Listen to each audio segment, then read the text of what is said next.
Vamos lá, então, retornando aqui a leitura do capítulo do livro do Lula. Lula é uma biografia. Lembrando que estamos lendo a biografia da Elza Soares, estamos lendo também, terminando a biografia do João Gilberto. Lemos diversos outros livros, também estamos lendo Harry Potter, estamos lendo Chico Buarque, Fazenda Modelo, estamos lendo... Qual mais? Elza Soares já falei, né? Beleza. E várias outras biografias, só indo aqui na playlist que você vai achar aí.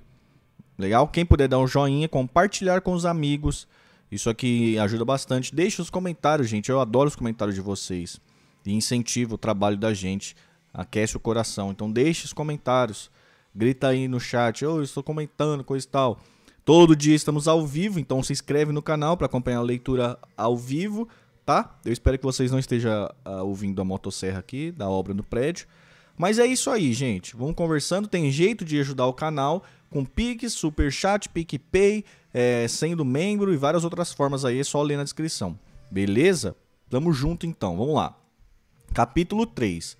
A Globo News solta uma fake news. Lula vai resistir à ordem de prisão de Moro. E a audiência no canal sobe 694%. Um dos primeiros a retornar ao sindicato às 7 horas foi Guilherme Boulos. Deixa eu aumentar a letra aqui um pouquinho. Ao saber que o líder do MTST estava no prédio, Lula convidou-o para tomarem café da manhã juntos, na salinha contígua à sua, no subsolo. O ex-presidente contou que decidiria cumprir mandado de prisão, mas que não se apresentaria à federal, eles que viessem buscá-lo no sindicato.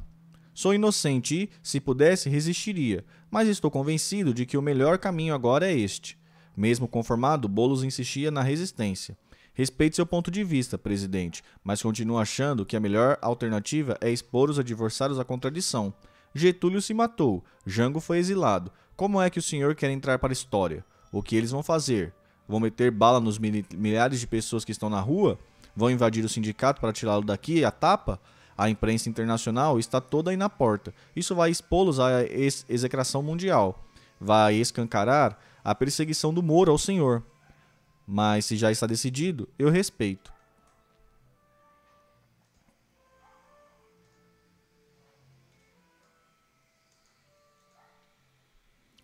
Terminando o café, Boulos saiu pelo corredor estreito e meneou a cabeça negativamente ao cruzar com Lindenberg Farias, que também chegava para falar com Lula. Desiste, não tem jeito, ele já decidiu. O jovem senador ainda não se dera por vencido.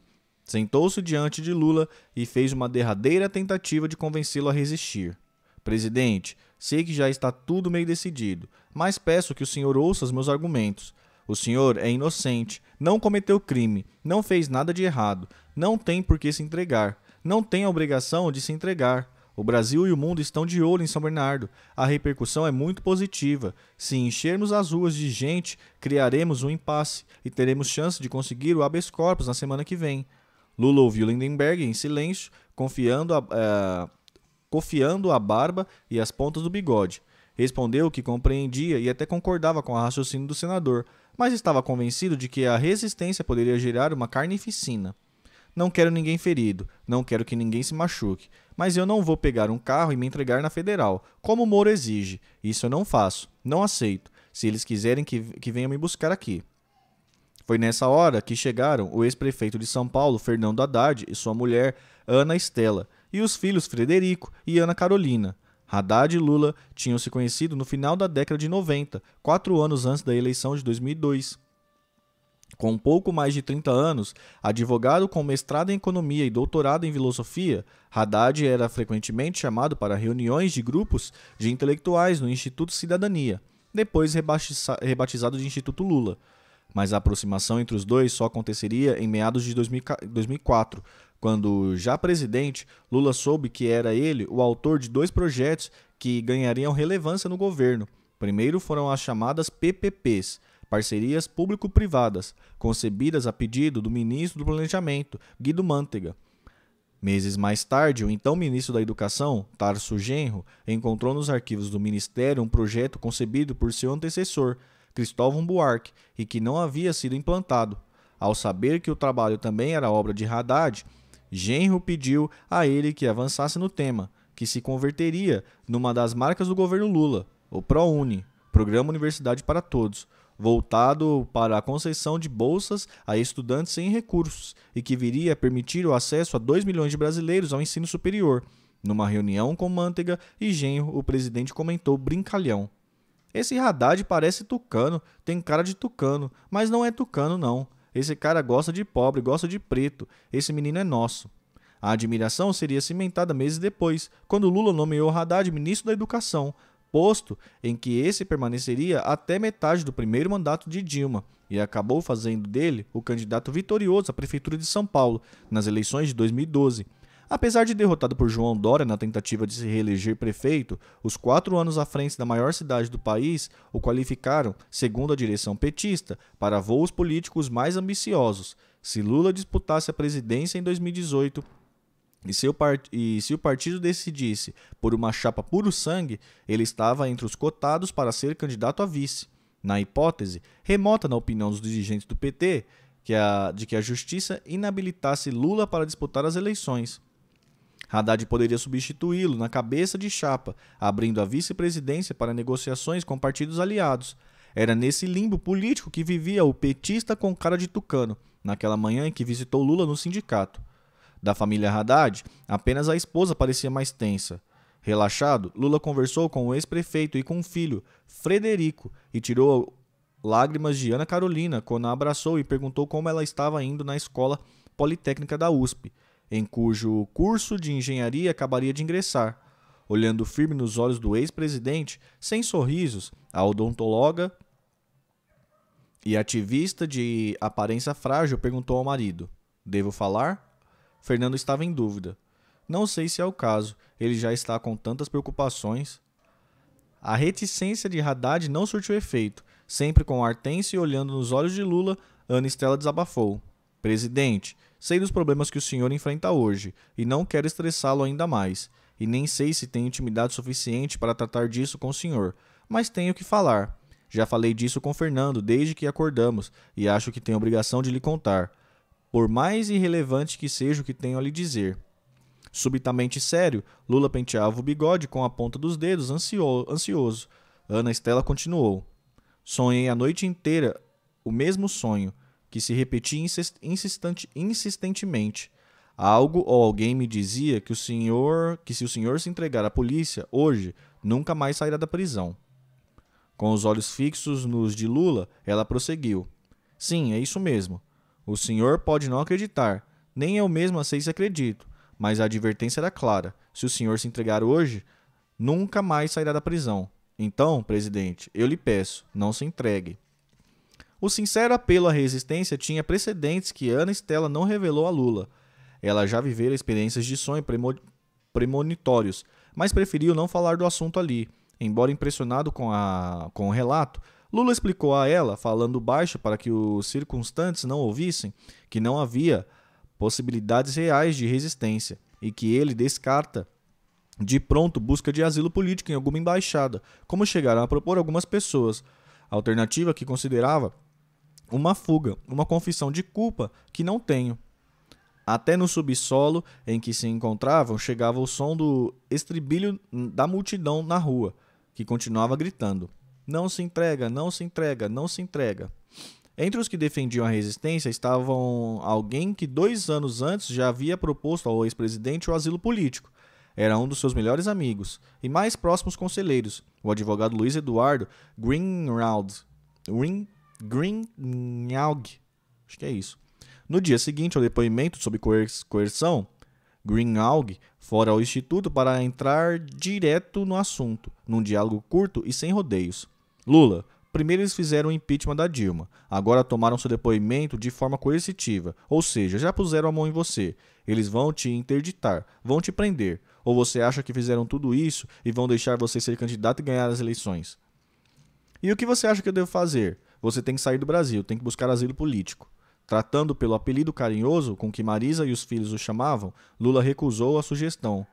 "Mococa, eu sou inocente, não vou me asilar. Não vou sair do país, essa terra é mais minha do que deles." O advogado insistiu: "Lula, O Perón ficou exilado na Espanha há quase 20 anos, voltou para a Argentina, elegeu a Cámpora, se elegeu presidente, elegeu a Isabelita. Meu querido, eu não vou sair daqui, eu sou inocente, eles não têm motivos nem condições de me prender. Está bem, mas não se esqueça que eu te avisei. Ali no sindicato, na iminência de ser preso, Lula talvez nem se lembrasse mais da advertência. Na tentativa de concorrer com a agilidade frenética da internet, as organizações Globo, TV Globo, Globo News, Rádio CBN e G1 investiram pesado na cobertura do que se passava em São Bernardo, salpicando a programação com boletins em tempo real, sem citar como obtivera a informação. Na verdade, mais um boato. A Globo News anunciou, ao vivo, que o grupo que cercava o ex-presidente estava dividido e o que mais provável era que Lula resistisse à prisão. Dois grupos se formaram ali, a ala política e a ala dos advogados. O grupo político defendia que Lula não se entregasse. Se a Polícia Federal quiser, vai ter que buscar Lula aqui, disse o senador Lindenberg Farias, do PT do Rio de Janeiro, que acompanhava o ex-presidente. Embora de fato muita gente defendesse a resistência, a informação da divergência políticos versus advogado não procedia, salvo Green-Rauglin, os senadores Lindenberg Farias e Gleisi Hoffmann, e mais um ou dois políticos. Os demais apoiadores da desobediência ao juiz eram lideranças de movimentos populares e alguns sindicalistas, mas a bomba da nota era o anúncio de que Lula resistiria à prisão. A despeito das imprecisões jornalísticas, a própria Globo News retificaria mais tarde a notícia dada inicialmente. Do ponto de vista comercial, a Globo lavrava um tento inédito. Segundo o Observatório da Televisão, site de medição de audiência de canais de TV, no dia da prisão do Lula, a Globo News conseguiu assumir a liderança da TV paga, com um aumento de espectadores nas 15 principais cidades do Brasil, de 694% em relação aos mesmos dias das semanas anteriores. Entre esses milhões de telespectadores estava o juiz Sérgio Moro, em Curitiba, que se irritou com a oficialização da resistência pelo noticiário da Globo News. Ao ouvir a notícia, Moro disparou telefonemas para dirigentes da Polícia Federal, advertindo-os de que se a ideia de desobediência prosseguisse, a ordem era para prender Lula ou considerá-lo foragido, caso em que a decretação da prisão preventiva seria imediata. Em sentido oposto, o ex-presidente já estava planejando desde cedo a forma de se entregar à polícia. Encerrada a conversa com Haddad, Lula mandou chamar Gleisi Hoffmann, o metalúrgico Luiz Marinho, ex-presidente do sindicato, ex-prefeito de São Bernardo e ex-ministro do governo Lula, e o bancário Wagner Freitas, presidente da CUT, Central Única dos Trabalhadores, e foi direto ao assunto. Alguém ia ter que armar o guizo no pescoço do gato e eles tinham sido os escolhidos. Ao transmitir a tarefa aos três, Lula parecia sério e preocupado com o que pudesse acontecer. Já está decidido que não me entregarei na federal, mas lá fora o pessoal continua pedindo resistência. Vocês terão que ir lá e explicar para eles que não dá para resistir. A decisão de Lula havia sido forçada por um fato novo, ocorrido naquela manhã. No fim do dia anterior, quando já era quase meia-noite, o ex-presidente do Supremo Tribunal Federal, o ex-presidente do Supremo Tribunal, José Paulo Pertence, que tinha se incorporado à equipe de defesa de Lula, protocolara juntamente com Zanin e os demais advogados, outro pedido de habeas corpus preventivo no Supremo, mostrando que o TRF4 estava descumprindo a jurisprudência ao decretar a prisão antes do julgamento dos embargos, embora a defesa de Lula tivesse requerido a livre distribuição do HC, ou seja, a escolha do julgador por sorteio, algo previsto no regimento interno do STF. A presidente da Corte, ministra Carmen Lúcia, decidiu de forma monocrática destinar o pedido do HC ao ministro Edson Fachin, conhecido pelo ferrenho punitivismo na guerra de Moro contra Lula. O resultado não poderia ser outro. Na manhã de sábado, Fachin, em cerca de 50 palavras, definiu o destino de Lula. Nesta ótica, o ato reclamado não traduz violação ao comando impositivo ateniente ao pedido pelo Tribunal Pleno nas ADCs 43 e 44, razão pela qual, com fulcro no artigo 21, nego seguimento à reclamação, prejudicado o pedido liminar, publique-se, intime-se, após arquivem-se. Ministro Edson Fachin, Brasília, 7 de abril de 2018. O cerco era que, naquele emaranhado de expressões jurídicas incompreensíveis para a maioria da população, a sorte estava lançada. atravessava na rua, de calçada a calçada, uma carreata de som do sindicato dos professores tinha sido transformada em palanque. Os primeiros a falar foram Marinho e Freitas. Ambos foram breves e, pela reação do público, pareciam estar comunicando uma notícia fúnebre. Nenhum aplauso, nenhuma vaia, nada. Sob o sol ardio, o povo reagiu com um triste e eloquente silêncio. Dos 3 escolhidos por Lula, a senadora Gleisi Hoffmann chamava a atenção. Apesar da aparência jovial, de camisa vermelha e cabelos presos em rabo de cavalo, tinha um ar sofrido, ainda inconformada com o encargo que recebera, como ela própria reconheceria depois.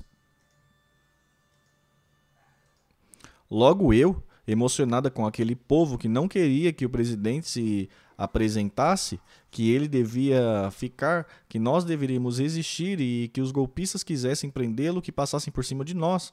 A última coisa que eu queria era pedir ao povo que deixasse o presidente ser preso. Foi difícil dizer aquilo, porque eu queria era estar lá embaixo do caminhão, junto com o povo, impedindo que prendesse o presidente. Mesmo a contragosto, a presidente do PT subiu no caminhão e pediu aos manifestantes que deixassem Lula cumprir o que havia decidido. Ele sabe que vocês querem resistir, mas não quer que ninguém seja ferido, que ninguém se machuque. O que está em jogo não é só a história dele, mas a vida dele. A gente tem que respeitar. De novo, ninguém vaiou, ninguém aplaudiu, mas alguns grupos continuavam insistindo em gritar. Não se entrega, não se entrega. O ato religioso só começou depois do meio-dia.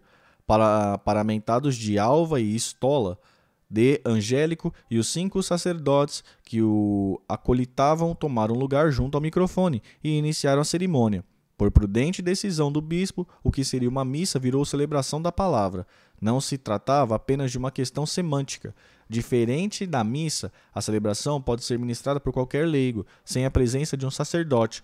O bispo pisava em terreno minado. Mesmo que a cidade não esteja sob a autoridade da Arquidiocese de São Paulo, pela divisão territorial eclesiástica, São Bernardo faz parte da Diocese de Santo André. A influência política do titular da Arquidiocese paulista, o conservador cardeal Odílio Isserer, ultrapassava os limites dos arcebispados.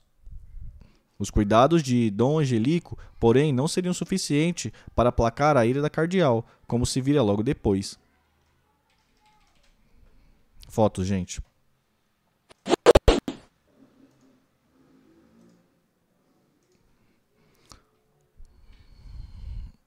Ao lado do marido, o ex-prefeito Fernando Haddad, Ana Estela adverte Lula para o mau presságio. Não se entregue. Se for preso, corre o risco de não sair de lá nunca mais.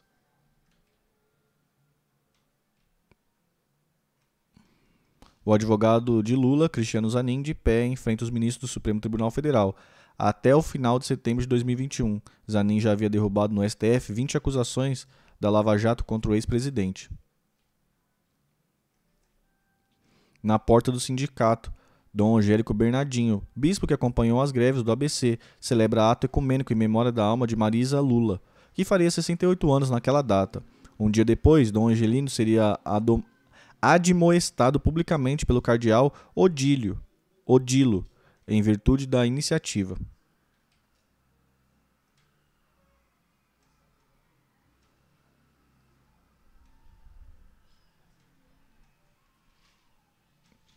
Lula abraça os atores Ailton Graça, o Osmar do Prato, o Dom Angelico, Gilberto Carvalho, ex-ministro de Lula e Dilma, leu uma carta de Frei Beto. Entre Bolos e De Angélico, a ex-presidente Dilma Rousseff leu uma oração religiosa.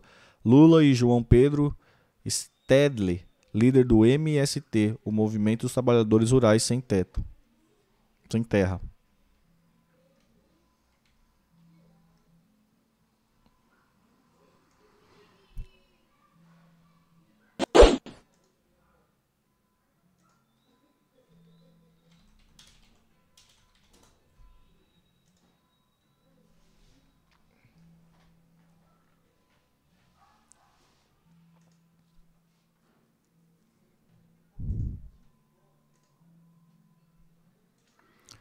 Transmitido ao vivo pela internet, por todas as redes de TV brasileiras e por muitos canais estrangeiros.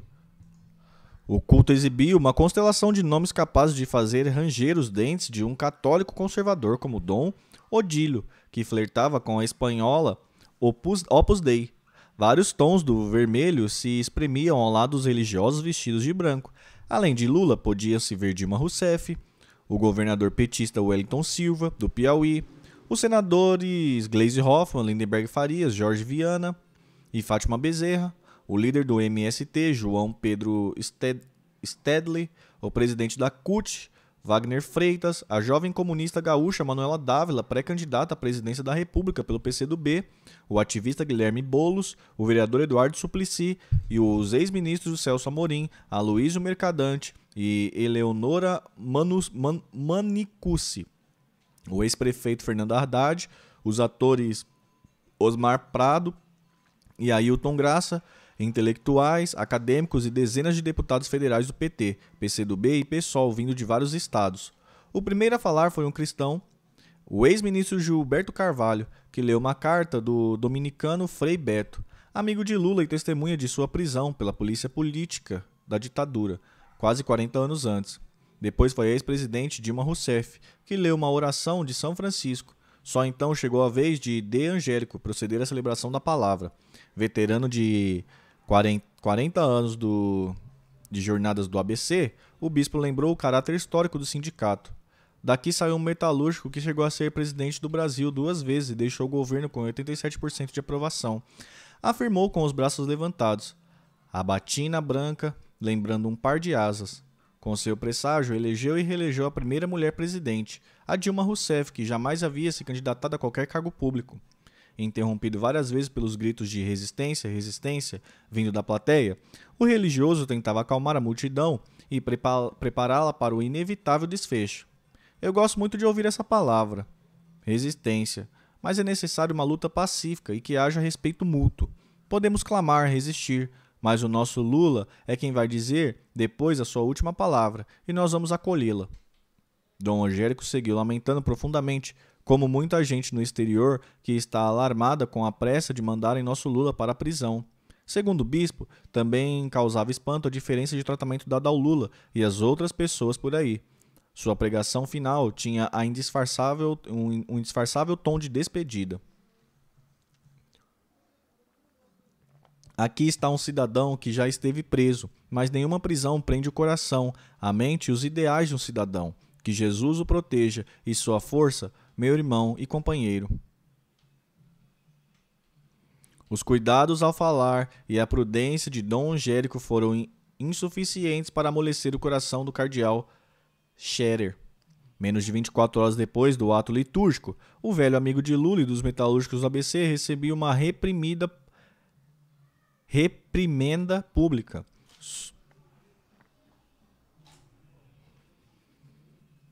Sob a forma de um seco puxão de orelhas de menos de 100 palavras, distribuída à imprensa.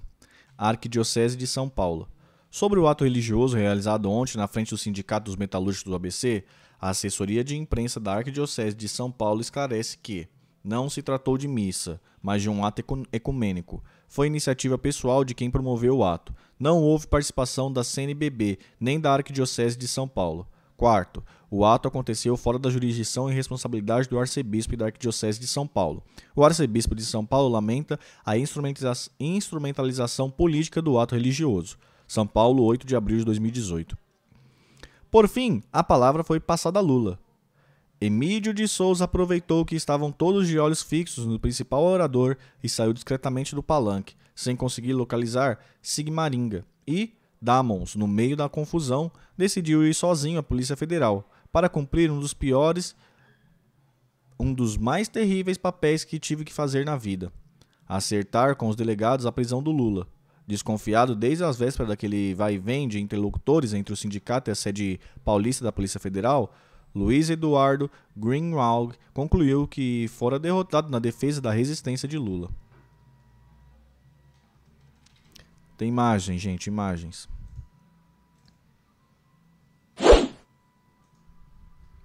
Revista Veja, edição especial, Culpado. Veja, o desespero da Jararaca.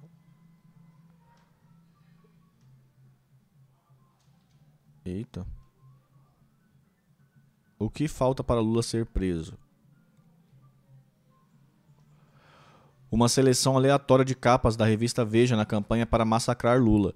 Numa delas, a revista deixa claro que plagiou a capa da norte-americana Newsweek, publicada quando o ex-dirigente líbio Muammar al-Gaddafi foi linchado e empalado em praça pública. Procurador Federal Deltan Dallagnol, chefe da Força-Tarefa da Lava Jato de Curitiba, apresenta em horário nobre aquela que ficou célebre como a Operação PowerPoint. Todos os crimes, delitos, propinas e denúncias apontam para uma única pessoa, Lula.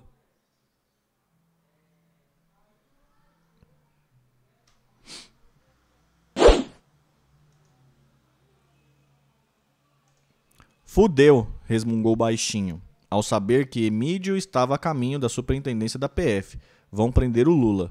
Com o microfone na mão, ao ensaiar primeiro, queridas companheiras e queridos companheiros, Lula foi interrompido pelos gritos de milhares de pessoas que tomavam todas as ruas em torno do sindicato. Não se entrega, não se entrega, não se entrega.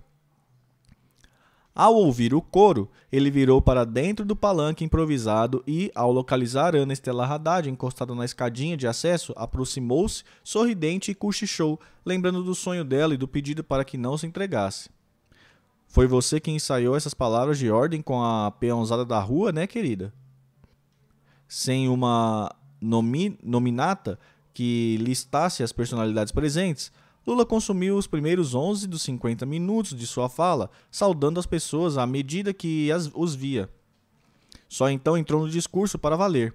Começou explicando por que decidiria ir para o sindicato, cuja sede ele construiu e ao qual a gente deve parte das conquistas da democracia brasileira a partir dos anos 78. Aqui foi minha escola. Aqui eu aprendi sociologia, aprendi economia, aprendi física, química. Aqui aprendi a fazer muita política. Porque no tempo que eu era presidente desse sindicato, as fábricas tinham 144 mil professores que me ensinavam como fazer as coisas. Toda vez que eu tinha dúvida, eu ia na porta da fábrica perguntar para a peãozada como fazer as coisas nesse país.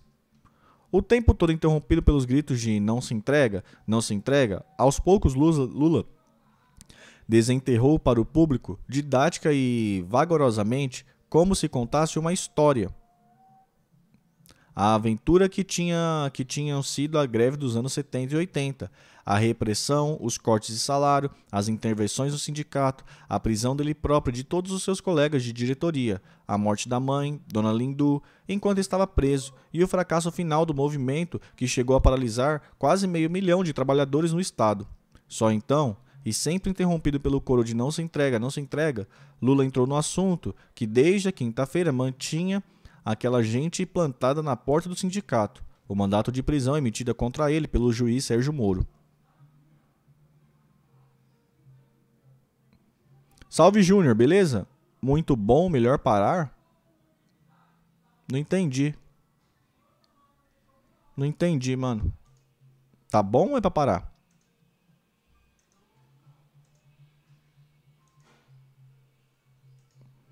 Agora estou na mesma situação daquela época. De novo, estou sendo processado por crimes que não cometi. Sou o único ser humano processado pela propriedade de um apartamento que nunca foi meu.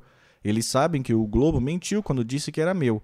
A Polícia Federal da Lava Jato, quando fez o inquérito, mentiu que o apartamento era meu. O Ministério Público, quando fez a acusação, mentiu, dizendo que o apartamento era meu. Eu pensei que Moro ia resolver isso, mas ele também mentiu, dizendo que o apartamento era meu, e me condenou a 9 anos de cadeia. É por isso que eu sou um cidadão indignado. Aos 72 anos, não os perdoo por terem passado para a sociedade a ideia de que eu sou ladrão. Pessoas choravam, abraçadas umas à outra, e o coro pedindo que não se entregasse continuava, cada vez mais forte, exigindo que ele gritasse no microfone para ser ouvido. Insistiu em que ele não se considerava acima da justiça e que, se não acreditasse nela, não teria construído um partido político, tinha feito uma revolução. E reafirmou que, se fosse ladrão, não estaria exigindo provas, estaria de rabo preso com a boca fechada, torcendo para a imprensa não publicar o nome dele. Ao contrário, era exatamente a imprensa que ele dedicaria as mais duras palavras. Pô, vai ter o discurso inteiro aqui? Eu ouço, hein? Eu lembro que esse discurso foi longo pra caramba. Tenho mais de 70 horas de Jornal Nacional me triturando. Tenho mais de 60 capas de revista me atacando. Tem milhares de páginas de jornais e matérias me atacando. Eu tenho mais a Record me atacando. Eu tenho mais a Bandeirantes me atacando. Mais a rádio do interior e de outros estados. E o que eles não se dão conta é que quanto mais eles me atacam, mais cresce a minha relação com o povo brasileiro. E não se pode fazer um julgamento subordinado à imprensa, porque depois que o juiz vai julgar e dizer, eu não posso ir contra a opinião pública. Quem quiser votar com base na opinião pública, que largue a toga e vai ser candidato a deputado. Escolha um partido político e vai ser candidato. Imagem, gente.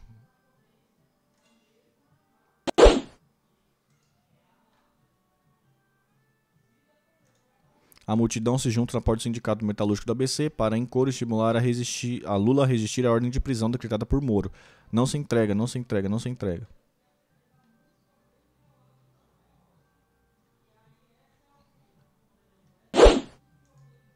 Com a camisa azul clara empapada de suor, Lula fez uma pequena pausa para beber um gole d'água mineral no gargalo de uma garrafinha plástica e retomou a palavra, enquanto o povo insistia no bordão. Não se entrega, não se entrega, não se entrega. Os alvos seguintes do ex-presidente eram o Ministério Público Federal do Paraná, o juiz Moro e os desembargadores de Porto Alegre. O que não posso admitir é que um procurador faça um PowerPoint e vá para a televisão dizer que o PT é uma organização criminosa, que nasceu para roubar o Brasil, e que o Lula, por ser a figura mais importante desse partido, é o chefe. E se o Lula é o chefe, diz o procurador, eu não preciso de provas, eu tenho convicção. Ele que guarde a convicção para os comparsas dele, para os asseclas dele, e não para mim, não para mim. Parou por um minuto, com a voz rouca, começando a ratear, tomou outro gole d'água, pediu para melhorarem a qualidade do som e voltou a falar desafiador.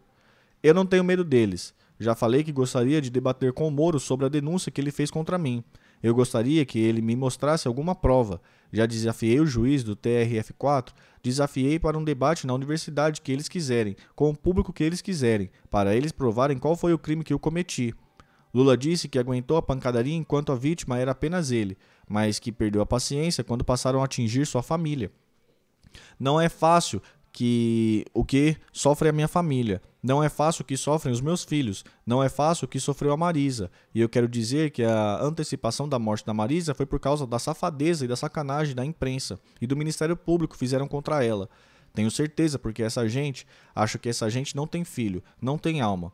E não tem noção do que sente uma mãe e um pai quando vê um filho massacrado, quando vê um filho sendo atacado. Foi aí então, companheiros, que eu resolvi levantar a cabeça. Depois Lula fez um longo arrazoado dos crimes que cometi, referindo-se aos programas de inclusão social de seus dois governos, como Bolsa Família, Minha Casa Minha Vida, entre os outros, para, no fim, começar a preparar o público, que continuava gritando: não se entrega, não se entrega, não se entrega. Para o principal, a prisão. Segundo Lula, seu encarceramento tinha se convertido no sonho de consumo dos embargadores do TRF4, do juiz Moro e da Lava Jato e da TV Globo. Para eles, o golpe não terminou com a Dilma. Para eles, o golpe só vai concluir quando impedirem o Lula de ser candidato à presidência da República em 2018. Eles não querem o Lula de volta porque pobre, na cabeça deles, não podem ter direito. Não pode comer carne de primeira, pobre não pode andar de avião, pobre não pode fazer universidade. O sonho de consumo dele é a fotografia do Lula preso. Ah, eu fico imaginando o tesão da Veja colocando na capa minha prisão. Eu fico imaginando o tesão da Globo exibindo minha fotografia preso. Eles vão ter orgasmo múltiplos.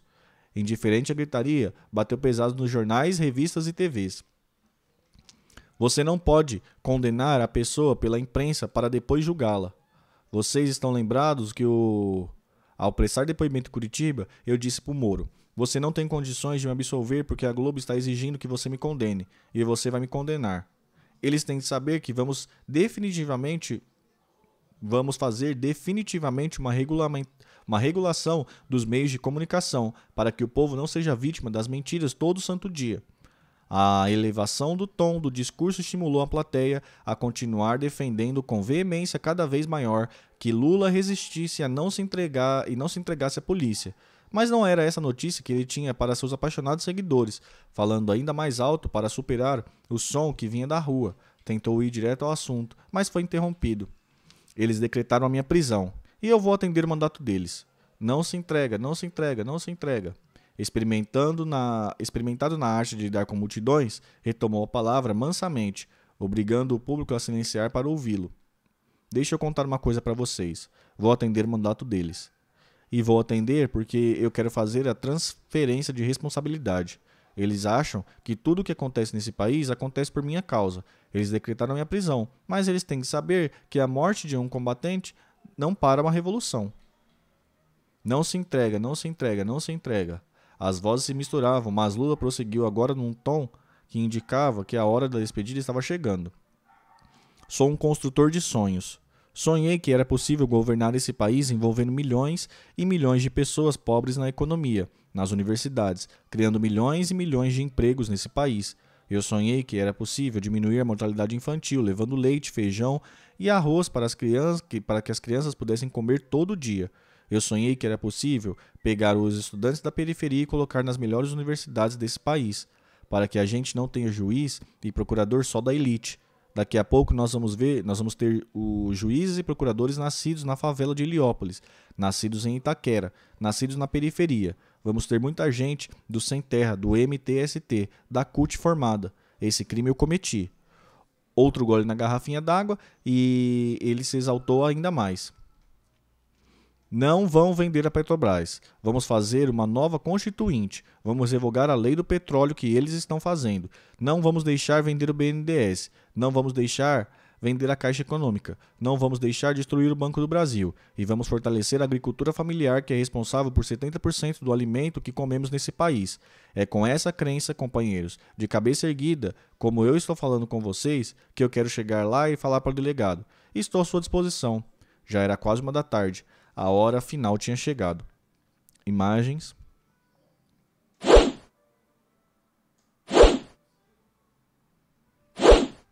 Caramba, apertei o botão errado aqui. Entre o ex-prefeito de São Bernardo, Luiz Marinho, e o ex-deputado Orlando Silva, e a presidente do PT, Gleisi Hoffmann, Lula desafia Moro no palanque. Quer fazer política? Larga a toga e se afilia a um partido e vai disputar as eleições.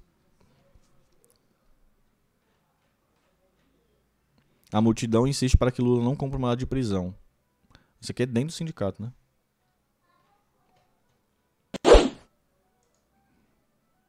Companheiros, eu não tenho como pagar a gratidão, o carinho e o respeito de vocês que vocês têm dedicado a mim nesses tantos anos. Eu quero dizer a você, Guilherme Boulos e a Manuela Dávila, que para mim é motivo de orgulho pertencer a uma geração que já está no final, vendo nascer 2 jovens disputando o direito de ser presidente da República desse país. Por isso, companheiros, um grande abraço. Podem ficar certos, esse pescoço aqui não baixa. A minha mãe já me fez com o pescoço curvo para ele não baixar. E não vai baixar porque eu vou de cabeça erguida. Vou sair de peito estufado de lá, porque vou provar a minha inocência. Um abraço, companheiros. Obrigado. Obrigado a todos pelo que vocês me ajudaram. Um beijo, queridos. Muito obrigado.